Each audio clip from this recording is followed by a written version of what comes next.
사무엘상 11장 우리 14절에서 12장 5절까지 말씀입니다.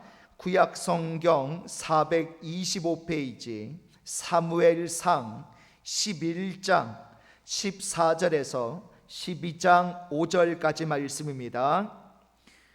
사무엘상 11장 14절에서 우리 12장 5절까지 말씀 한 절씩 교독하도록 하겠습니다.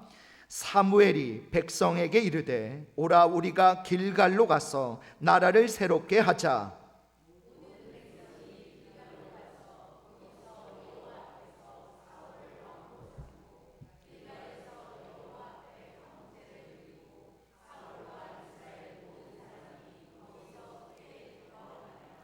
사무엘이 온 이스라엘에게 이르되 보라 너희가 내게 한 말을 내가 다 듣고 너희 위에 왕을 세웠더니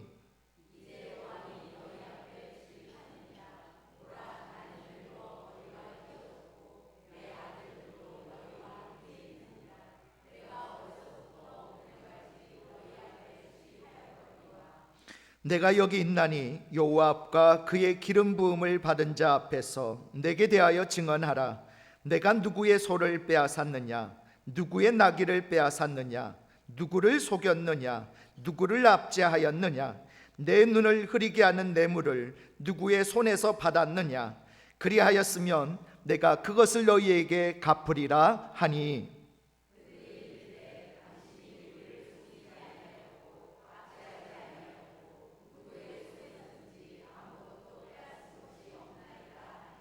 우리 5절 같이 읽습니다. 사무엘이 백성에게 이르되 너희가 내 손에서 아무것도 찾아낸 것이 없음을 여호와께서 너희에게 대하여 증언하시며 그의 기름 부음을 받은 자도 오늘 증언하느니라 하니 그들이 이르되 그가 증언하시나이다 하니라. 아멘. 오늘 말씀의 제목 따라 해보실까요? 디딤돌 인생입니까? 걸림돌 인생입니까? 자, 오늘은 지난 주일에 이어서 디딤돌 인생입니까? 걸림돌 인생입니까? 오늘은 2부, 2에 대한 말씀을 함께 나누려고 합니다. 자, 여러분, 지난 한 주 동안 여러분의 삶은 디딤돌 인생이셨습니까? 자, 우리 옆에 사람한테 한번 물어보세요. 한 주 동안 디딤돌 인생으로 사셨습니까? 시작. 자, 뭐라고 대답하시나요? 아멘, 할렐루야. 예.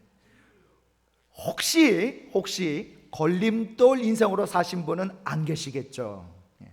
자, 여러분, 우리가 이렇게 한번 생각해 볼 수 있습니다. 내가 있는 그 자리에서 나를 필요로 한다면 나는 디딤돌의 삶을 살아가는 것이고, 내가 있음으로 해서 오히려 불편하고 거북하다면 그래서 다른 사람이 생각하기를 차라리 저 사람은 없는 게 나아라는 소리를 내가 듣는다면 우리는 디딤돌이 아니라 걸림돌 인생을 살아가고 있는 건 아닌가라고 생각해 봐야 된다는 거죠. 자, 이것은 우리의 인생의 모든 자리에서 적용될 수 있는 말씀입니다. 그러나 모든 자리에서 똑같은 역할을 하는 것은 아닙니다. 자, 가정에서는 디딤돌의 인생을 살아가는 사람이 때로 직장에서는 걸림돌이 될 수도 있어요. 한 부분에서는 디딤돌인 사람이 다른 부분에서는 걸림돌이 될 수도 있고, 한 부분에서는 걸림돌의 인생을 사는 사람이 다른 부분에서는 디딤돌이 될 수도 있습니다. 그렇기에 우리는 내 삶의 전반적인 부분에서 모든 사람에게 유익을 주고 하나님의 영광을 드러낼 수 있도록 디딤돌의 인생을 살아가야 할 줄 믿습니다. 왜냐하면 이 걸림돌 같은 한 사람만 있어도 그가 속한 곳에서 엄청난 피해를 안겨주기 때문입니다. 가정 안에 걸림돌 같던 한 사람이 있음으로 해서 가정의 행복을 파괴하고 따뜻하고 포근해야 할 가정이 전쟁터와 같은 곳으로 변하고 맙니다. 아름다운 하나님 나라의 공동체를 이루어 가야 할 교회 안에 걸림돌 인생을 사는 한 사람이 있음으로 해서 그 교회는 상처 입은 사람들을 따뜻하게 품어주는 안식처가 아니라 오히려 많은 사람에게 상처를 주는 아픔의 공동체가 될 수 있기 때문이죠. 그러기에 우리는 걸림돌이 아니라 디딤돌의 삶을 살아가자는 뜻에서 지난 주일에 디딤돌의 인생을 살아가는 사람들의 두 가지 특징을 함께 살펴봤습니다. 자, 기억나시는지 모르겠는데, 자, 지난주 두 가지의 특징에 대해서 말씀드렸죠. 첫 번째는 디딤돌 인생은 다른 사람이 자신을 뭐하고? 밟고 성장하도록 자신이 희생의 발판이 되어주는 사람이다 라고 말씀을 드렸습니다. 여러분 기억 안 나시죠? 이게 정상입니다. 저도 지난주 설교 다시 보고 기억났지, 저도 설교한 저도 기억이 안 났어요. 기억이 안 나야 정상입니다. 여러분, 모퉁이의 머릿돌 대신 예수님처럼 자신을 희생함으로 다른 사람을 행복하게 하는 것으로 만족과 인생의 보람을 찾는 사람이 바로 디딤돌 인생이죠. 자, 두 번째로 디딤돌 인생은 영광의 자리에서 조용히 물러날 줄 아는 사람이다 라고 말씀을 드렸습니다. 사무엘 선지자는 이스라엘 역사에 새로운 지평을 열었던 사람이에요. 그는 이스라엘의 초대 왕인 사울을 왕으로 세운 1등 공신이었습니다. 그러나 그는 1등 공신의 대우와 명예를 거부하고 역사 뒤편으로 조용히 물러가려 했죠. 자신이 마땅히 받아야 한다고 생각한 영광을 포기한다는 것은 결코 쉬운 일이 아닙니다. 그러기에 그런 사람을 통해서 하나님은 새로운 역사를 열어 가시는 거죠. 자, 오늘은 이제 지난 주일에 이어서 디딤돌의 인생을 살아가는 사람의 나머지 두 가지 특징을 살펴보면서 함께 은혜를 나누고자 합니다. 자, 우리 화면 보시면서 어떤 사람이 디딤돌 인생입니까? 우리 세 번째 같이 있습니다. 시작. 하나님께서 주신 사명의 길이라면 어떤 고난과 어려움이 있다 하더라도 그 길을 가는 사람입니다. 자, 오늘 본문에 나오는 이 사무엘은요, 하나님께서 그를 필요로 하실 때에 언제든지 자신을 희생할 각오가 되어 있던 그런 하나님의 사람이었습니다. 이스라엘의 초대 왕으로 왕위에 오른 사울은 부르심을 받은 초기와는 달리 나중에는 어떻게 돼요? 결국 그는 교만해지게 됐죠. 하나님의 말씀에 순종하기보다는 자기 자신의 정치적인 야망을 앞세우다가 결국 하나님으로부터 버림까지 받게 됩니다. 사울에게서 실망하신 하나님께서는 이제 그를 버리시고 새로운 왕을 세우기를 원하시게 됐죠. 그래서 사무엘을 베들레헴에 사는 이새의 집으로 보내시게 됩니다. 이새의 아들 가운데서 사울을 대신할 이스라엘의 왕을 세우시기 위해 그를 보낸 거죠. 하나님의 말씀을 받은 사무엘은 이제 새로운 왕에게 부을 이 기름병을 가지고 이새의 집으로 가게 돼요. 사무엘은 사울을 왕으로 세우는 것으로 자기의 역할은 끝났다고 생각하고 모든 일에서 뒤로 물러나 있었습니다. 그런데 하나님께서는 그런 사무엘에게 새로운 일을 맡겨주신 거죠. 사무엘은 두말하지 않고 하나님의 말씀에 순종해서 이새의 집으로 갔습니다. 자, 그런데 여러분 한번 가만히 생각해 보십시오. 사무엘 선지자가 이새의 집으로 가는 것이 이게 쉬운 일입니까? 어려운 일입니까? 왜 어려운 일일까요? 자, 이새 집에 가서 이새 아들들 중에 왕으로 기름을 붓는 일이 왜 사무엘 선지자가 하기에 어려운 일일까요? 예? 그렇죠. 역시 우리 황 지사님, 진이었어요. 여러분, 왜냐하면 지금 사울이 여전히 이스라엘에 지금 어떤 자리에 앉아 있어요? 왕의 자리에 앉아 있기 때문에 그런 거죠. 사무엘이 다른 왕을 세우기 위해서 이새의 집을 찾아갔고 이새의 아들 가운데서 누군가를 새로운 왕으로 기름을 부었다 라는 이 소식이 사울에게 알려지기라도 한다면 여러분, 사울이 가만히 있겠습니까? 난리가 났겠죠. 저는 저 사울 당장 잡아들여. 사무엘은 아마 사울 왕에 의해서 반역죄로 당장 죽임을 당할 수 있는 그런 위기가 바로 여기 있는 거예요. 여러분, 우리가 좋아하는 사극 드라마를 보면, 자, 기존의 왕이 있는 상태에서 이제 영모를 꾸미잖아요. 새로운 사람을 왕으로 세우려고 하다가 발각이 되면 어떤 일이 벌어집니까? 그 영모를 계획했던 사람들은 대역죄로 처형을 당하게 됐죠. 대역죄는 나라에서 다스리는 죄 가운데 가장 큰 죄입니다. 대역죄를 지은 사람은 거의 대부분 처형을 당하게 되고, 거기에 동조했던 사람들은요, 왕이 살고 있는 곳에서 아주 먼 곳으로 무엇을 가게 돼요? 귀양을 가게 됐죠. 베들레헴 이새의 집을 향해 가는 사무엘의 발걸음은요, 왕의 자리에 앉아있는 이 사울의 입장에서 보면 대역죄로 처단할 수 있는 행위예요.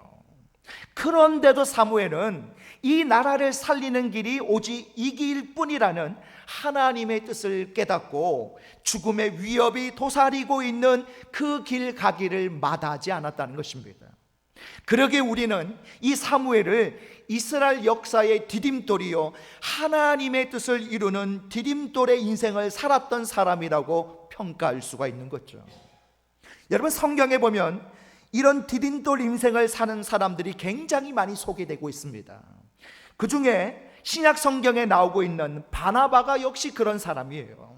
그는 예루살렘 교회의 지도자들 중에 한 사람이었는데, 그런데 이방 지역인 안디옥 교회로 파송을 받게 됩니다. 자, 당시 분위기는 어떠했냐면요, 유대인에게만 복음을 전했던 교회 역사의 가장 초기 때입니다. 초기. 이방 사람들이 복음을 받아들이고 구원받는 하나님의 백성이 된다? 이거는요, 상상도 할 수 없었던 그런 시기예요. 그래서 사도행전 11장 19절에 보면 이런 말씀이 나옵니다. 유대인에게만 말씀을 전하는데 라고 기록이 되어 있어요. 이방인들에게는 아예 전도조차, 복음을 전하는 것조차 아예 허용이 되지 않던 그런 시기입니다. 그런데 유독 이 안디옥 교회만은 그렇지 않았다는 거예요. 그들은 헬라인들에게도 복음을 전했고, 헬라인들 가운데서 많은 사람이 복음을 받아들이고 안디옥 교회에 나오기 시작했던 거죠. 자, 이건 당시 상황에 비춰본다면요, 굉장한 사건입니다. 아직도 복음이 이방인들에게 전해진다는 것은 상상하기도 힘든 때였기 때문에 안디옥 교회의 헬라인들이 복음을 받아들이고 예수를 믿었다는 것은요, 이거는 충격적인 소식이에요. 자, 그 소식을 들은 예루살렘 교회는 안디옥 교회에 그래서 누구를 급파를 하게 되느냐? 바나바를 급파하게 됩니다. 교회 파송을 받고 안디옥 교회에 간 바나바의 발걸음은 여러분, 가벼운 발걸음이었을까요? 아니면 무거운 발걸음이었을까요? 어떤 발걸음이었을까요? 무거운 발걸음이었다는 거예요. 이유가 뭐겠습니까? 이유가 뭘까요? 왜 바나바의 발걸음이 무거울 수밖에 없어요? 자, 지금 분위기가 어떻다고요? 복음이 누구에게만 전해지고 있는 시기라고요? 유대인에게만. 그런데 안디옥 교회는 이방인 헬라인들이 교회에 나오고 있는 상황이에요. 이방인들에게 복음을 전해되는 상황이 된 거죠. 그러니까 자, 여러분, 이 유대교주의자들은 만약에 바나바가 이방인에게 가서 거기서 복음을 전하고 말씀을 가르친다? 그러면 이 유대교주의자들이 가만히 있겠냐고요. 아니, 복음은 유대인에게만 전해야지 왜 이방인들에게 전해? 바나바, 너 그러면 안 돼! 라고 분명히 바나바를 가만두지 않겠습니까? 그를 어떻게든 그 복음 사역을 방해를 한다든지, 어떻게든 이방인들에게 복음 전하지 못하도록 해방을 놓지 않겠어요? 그러니까 이 바나바의 입장에서는 지금 안디옥 교회 가는 이 발걸음이 기쁘고 신나는 그런 발걸음이 될 수가 없는 거죠. 굉장히 무거운 발걸음, 부담스러운 발걸음인 거예요. 어쩌면 교회가 큰 혼란에 빠질 수도 있고요, 자칫하면 바나바 자신도 율법을 거역한 것에 대한 모든 책임을 져야 할 그런 사태가 일어날 수도 있는 거예요. 그런데도 오늘 바나바는요, 이 안디옥 교회로 갑니다. 자신이 안디옥 교회의 디딤돌이 되고자 했던 거죠. 그래서 그는 안디옥 교회의 디딤돌이 되었을 뿐만 아니라 교회 역사를 바꾸는 디딤돌이 된 거예요. 그를 통해서 이제 이방인들에게도 복음을 전하고 이방인들도 누구든지 예수 믿고 구원받을 수 있다라는 그 길을 연 사람이에요. 또 당시 아무도 가까이 하기를 꺼려했던 이 회심한 직후에 있었던 바울이라는 청년을 데리고 와서 안디옥 교회에서 함께 사역을 감당하게 했던 사람도 누구냐? 바나바였어요. 그렇게도 교회를 핍박하던 바울이 어느 순간 부활하신 주님을 만나 변화되었다고는 하는데 믿을 수가 있어야죠. 이 사람이 정말 회심했는지, 정말 변화되었는지. 그래서 아무도 믿지를 못하고 쉽게 그 바울의 회심을 받아들이려고 하지를 않았던 거예요. 심지어 예루살렘에 있는 사도들조차도 바울에 대해서 의심하고 있었습니다. 그러나 바나바만은 달랐어요. 그는 이 바울이라는 청년을 믿어줬습니다. 그리고 그것을 증명하기 위해서 가장 먼저 자기의 목회 사역에 바울을 불러들여서 함께 사역을 감당하게 된 거예요. 바나바는 이처럼 자기만의 이익을 생각한 사람이 아니었습니다. 하나님께서 주신 사명의 길이라면 그 길이 아무리 힘들고 고달프다고 하더라도, 또 어떤 고난과 어려움이 있다 하더라도 끝까지 사명의 길을 갔던 사람이 바나바였고 오늘 본문에 나오는 사무엘이었던 거예요. 여러분, 이것이 디딤돌의 삶을 살아가는 사람들의 모습입니다. 그러면 오늘 우리는 어떻습니까? 우리가 우리의 사명의 길을 갈 때에 때로 지치고 힘들고 어려운 길이라 하더라도 주님께서 가라 하시는 길이라면 기꺼이 그 길을 가시겠습니까? 아무도 나를 지지해 주지 않는다 하더라도 개척자의 마음으로 주님께서 가라 하신 그 길을 가시겠습니까? 내가 가야 할 사명의 길이 힘들더라도 이 한 몸 바쳐서 충성하리라, 이런 고백으로 이 사명의 길을 감당하시겠습니까? 여러분, 교회에서 디딤돌이 되고 싶으십니까? 디딤돌 인생을 살기를 원하십니까? 그렇다면 하나님께서 우리 교회를 위해서 내게 맡겨주신 사명을 기쁨으로 감당하시기 바랍니다. 비록 그 길이 내 힘으로는 감당할 수 없을 것만 같은 버거운 길이라 하더라도 기꺼이 그 길을 가시기를 바랍니다. 더구나 내가 해야 할 그 일이 아무도 하려고 하지 않는 어렵고 힘든 일이라면 더욱 그것은 내 사명임을 깨달으시고 그 일을 감당하시기 바랍니다. 누구나 할 수 있는 일을 하는 것보다 아무도 하려 하지 않는 힘들고 어려운 십자가의 길을 가는 사람이 참된 이 시대의 디딤돌이 될 줄 믿습니다. 우리 옆 사람에게 서로 이렇게 고백해 볼까요? 끝까지 사명의 길을 갑시다. 힘들어도 갑시다. 여러분 모두가 그런 인생이 되시기를 축복합니다. 자, 네 번째입니다. 어떤 사람이 디딤돌 인생입니까? 우리 네 번째 같이 읽습니다. 시작. 깨끗한 마음과 순수한 신앙을 가진 사람입니다. 자, 깨끗하지 못한 사람은요, 당장 보기에는 디딤돌 같아 보일지라도 후에는 그 깨끗하지 못함 때문에 오히려 걸림돌이 되고 말아요. 자, 오늘 본문에서 사무엘은 이스라엘 백성들 앞에서 이렇게 묻고 있습니다. 우리 사무엘상 12장 3절 4절 우리 두 절을 같이 했습니다. 시작. 내가 누구의 소를 빼앗았느냐? 누구의 나귀를 빼앗았느냐? 누구를 속였느냐? 누구를 압제하였느냐? 내 눈을 흐리게 하는 뇌물을 누구의 손에서 받았느냐? 그리하였으면 내가 그것을 너희에게 갚으리라 하니 그들이 이르되 당신이 우리를 속이지 아니하였고 압제하지 아니하였고 누구의 손에서든지 아무것도 빼앗은 것이 없나이다 하니라. 아멘. 모든 백성들이 당시 이스라엘의 사사로 있었던 사무엘을 향하여 그의 생애가 얼마나 깨끗했는지를 증거해 주고 있어요. 자, 백성들만 그렇게 생각한 것이 아닙니다. 사무엘이 왕으로 기름을 부었던 사울도 사무엘의 깨끗함을 증거하고 있고, 더 나아가 하나님께서도 사무엘의 일생이 하나님 앞에서나 사람들 앞에서 항상 깨끗했다는 것을 증거하고 계십니다. 자, 사울이 왕이 되기 전에 사무엘의 역할은 사사였죠. 그는 선지자이며 동시에 사사였습니다. 사사란 게 뭐예요? 그 나라의 지도자고 재판관이 사사입니다. 나라가 이방 민족으로부터 압제를 당할 때는 민족을 구원하는 일을 했고요, 나라가 평안할 때는 백성들의 크고 작은 문제들을 해결해 주는 재판관의 역할도 담당하는 게 사사입니다. 자, 재판관의 역할은 자칫 잘못하면 큰 비리에 휘말릴 수 있는 그런 자리죠.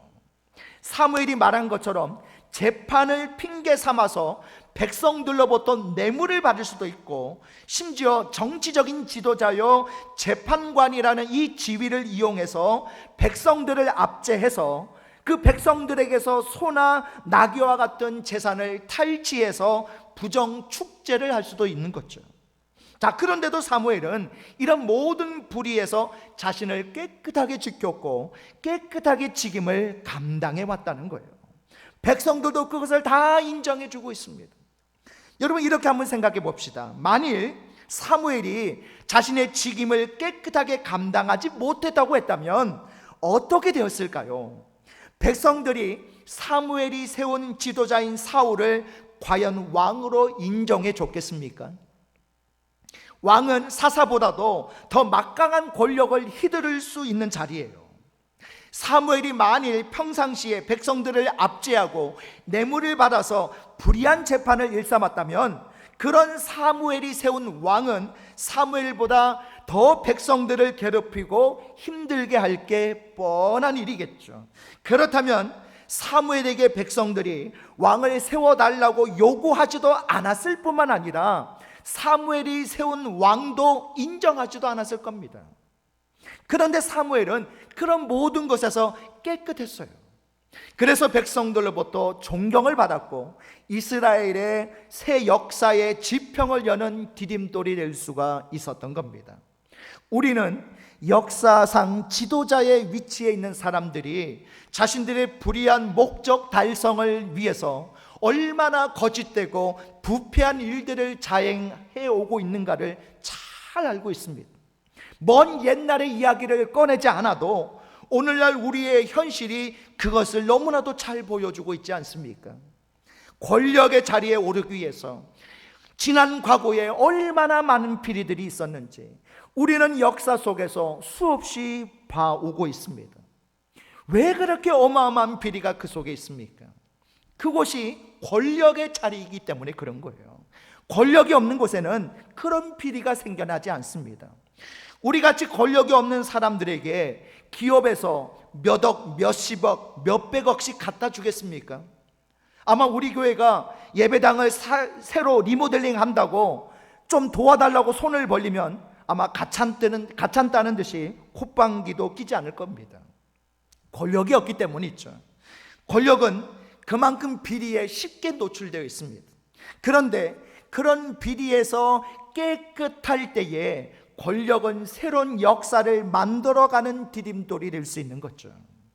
그런 면에서 우리나라 정치권에도 사무엘과 같은 깨끗한 리더, 깨끗한 정치인이 많아져야 할 줄 믿습니다. 그래야 우리나라의 앞으로의 미래가 희망이 있는 거죠. 정치뿐만이 아닙니다. 가장 깨끗해야 할 교회 안에도 심지어 온갖 비리가 들끓고 있습니다. 오늘날 한국교회가 세상을 향해서 바른 모습을 보여주지 못함으로 인해서, 본이 되지 못하는 모습으로 인해서 오늘 얼마나 세상에서 많은 문제가 일어나고 있는지 몰라요. 교회 제도가 투명하지 못하고 교회 지도자들이 종교라는 테두리 안에서 보호를 받으면서 온갖 비리에 얽혀 있기 때문입니다. 물론 이런 교회와 이런 목회자들은 소수에 불과합니다. 그러면서 그런 비리를 지적하는 비판의 소리에 대해서는 귀를 막아버리죠. 그러면서 어떻게 강단에서 한국 교회 부흥을 외치며 하나님 안에서 바르게 살아야 한다고 말씀을 선포할 수 있겠습니까? 그런데 이게 남의 얘기만 해당될까요? 그렇지 않아요. 여러분, 우리도 사실 이런 불의한 현실 앞에서 결코 자유롭지 못하다는 것입니다. 크게 드러나지 않았을 뿐이지, 밖으로 드러나지 않았을 뿐이지, 우리도 그런 불의에 노출되어 있고 불의를 행하면서도 가슴 치지 않는 마비된 양심과 거짓된 신앙으로 살아갈 때가 얼마나 많습니까? 여러분, 바나바를 보십시오. 성경은 바나바에 대해서 이렇게 말씀하고 있습니다. 바나바는 착한 사람이요 성령과 믿음이 충만한 사람이라. 바나바는 착한 사람이었어요. 양심적이었다는 말입니다. 거짓이 없는 순수한 믿음을 가진 사람이었다는 말이에요. 그런 깨끗한 양심과 순수한 믿음을 가진 사람이었기 때문에 바나바의 사역과 삶이 우리에게 모델이 되고 기감이 되고 감동이 되는 거예요. 그런 깨끗한 양심과 순수한 믿음을 가진 이 바나바를 만났기 때문에 사도 바울 역시 바나바처럼 그의 인생을 하나님 앞에 부끄럽지 않게 살아갈 수 있었던 겁니다. 성경에서는 분명하게 표현되어 있지는 않지만 아마도 사도 바울은 이 바나바를 자신의 롤 모델로 삼고 그를 본받으려고 하는 삶을 살았을 것으로 그렇게 예측이 됩니다. 여러분, 깨끗하지 못한 삶을 살다 간 사람들은 그가 떠나간 뒤에 그에 대한 역사의 평가를 통해서 디딤돌이 아니었다는 것이 결국 밝혀지지 않습니까? 디딤돌이었던 것처럼 보였지만 지나고 나서 보니까 역사의 걸림돌이 된 사람들이 한둘이 아니에요. 그러나 걸림돌 같은 인생도 얼마든지 디딤돌 같은 인생이 될 수 있는 줄 믿습니다. 다른 사람에게 아무런 도움이 되지 못하고 오히려 방해만 되었던 걸림돌 인생도 성령 안에서 새롭게 되고 하나님의 말씀으로 쪼개지고 다듬어지면 디딤돌 인생으로 변화될 수 있는 줄 믿습니다. 누가 그랬어요? 사도 바울이 그랬잖아요. 그는 예수 그리스도를 만나기 전에는 걸림돌 인생을 살던 사람입니다. 그런데 예수 그리스도를 만나고 성령 안에서 거듭나며 하나님의 말씀에 사로잡힌 자가 되니까 기독교 역사상 가장 위대한 디딤돌 인생이 된 줄 믿습니다. 여러분, 바라기는 우리 모든 믿음의 식구들은 걸림돌 인생으로 살아가는 사람이 한 명도 없으시기를 바랍니다. 그것이 가정이든 일터든 교회든 언제 어디서든 모두 디딤돌 인생으로 살아가시기를 바랍니다. 하나님께서 나를 어디에 쓰시든지 하나님께서 있으라 하신 그곳에서 내게 맡겨주신 일에 최선을 다하며 바로 그곳에서 깨끗한 양심과 더러움이 없는 순수한 신앙으로 하나님과 사람들 앞에 인정받고 존경받는 그런 저와 여러분 되시기를 주님의 이름으로 축복합니다. 우리 말씀 정리해 보겠습니다. 어떤 사람이 디딤돌 인생입니까? 우리 1번부터 4번까지 같이 했습니다. 시작. 다른 사람이 자신을 밟고 성장하도록 희생의 발판이 되어주는 사람입니다. 영광의 자리에서 조용히 물러날 줄 아는 사람입니다. 하나님께서 주신 사명의 길이라면 어떤 고난과 어려움이 있다 하더라도 그 길을 가는 사람입니다. 깨끗한 마음과 순수한 신앙을 가진 사람입니다.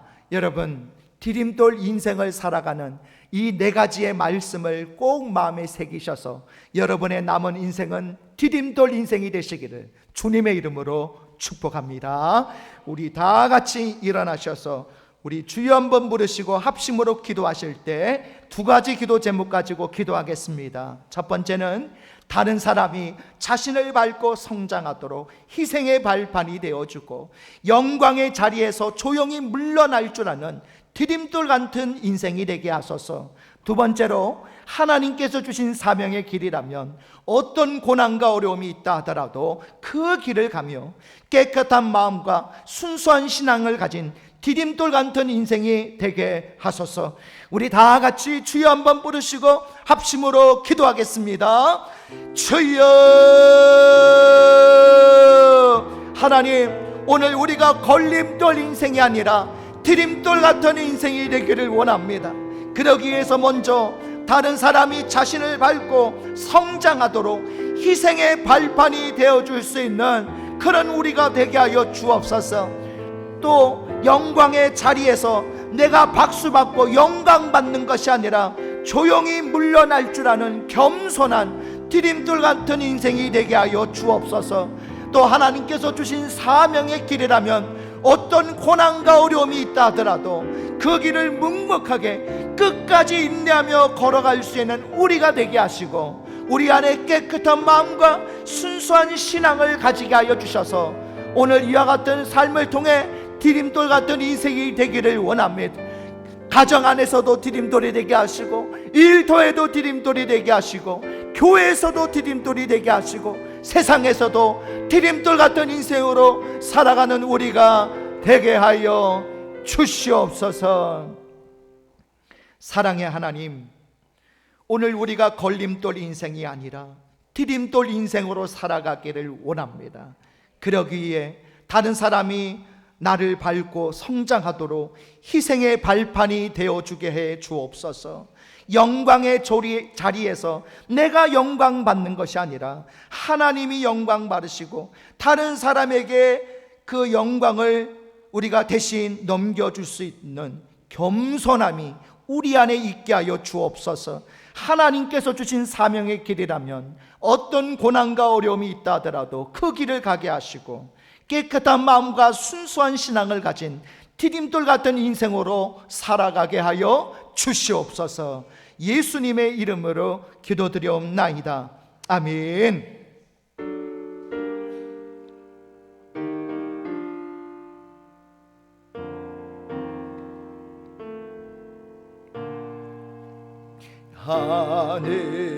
하늘에 계신 아버지 이름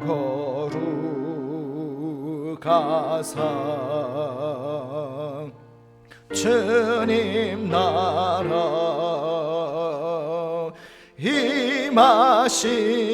임하시고 뜻이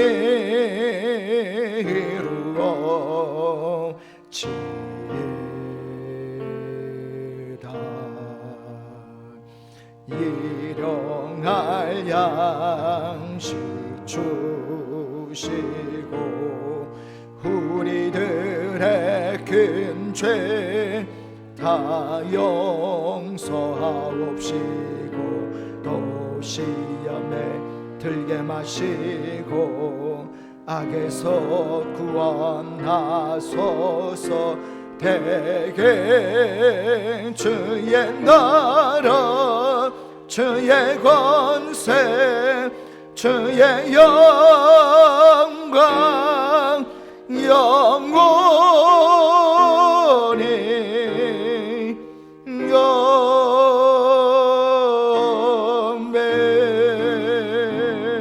아멘. 이제는 우리 주 예수 그리스도의 은혜와 하나님 아버지의 무한하신 사랑하심과 성령님의 감화감동 충만하신 은혜와 역사가 디딤돌 인생을 살아가기 위해 자신을 희생의 발판으로 내어주고 영광의 자리에서 물러날 줄 알며 하나님이 주신 사명의 길을 끝까지 걸어가고 깨끗한 마음과 순수한 신앙을 가지고 살아가기를 다짐하고 결단하는 우리 믿음의 권속들 머리 위에 지금부터 영원토록 함께 있을지어다. 아멘.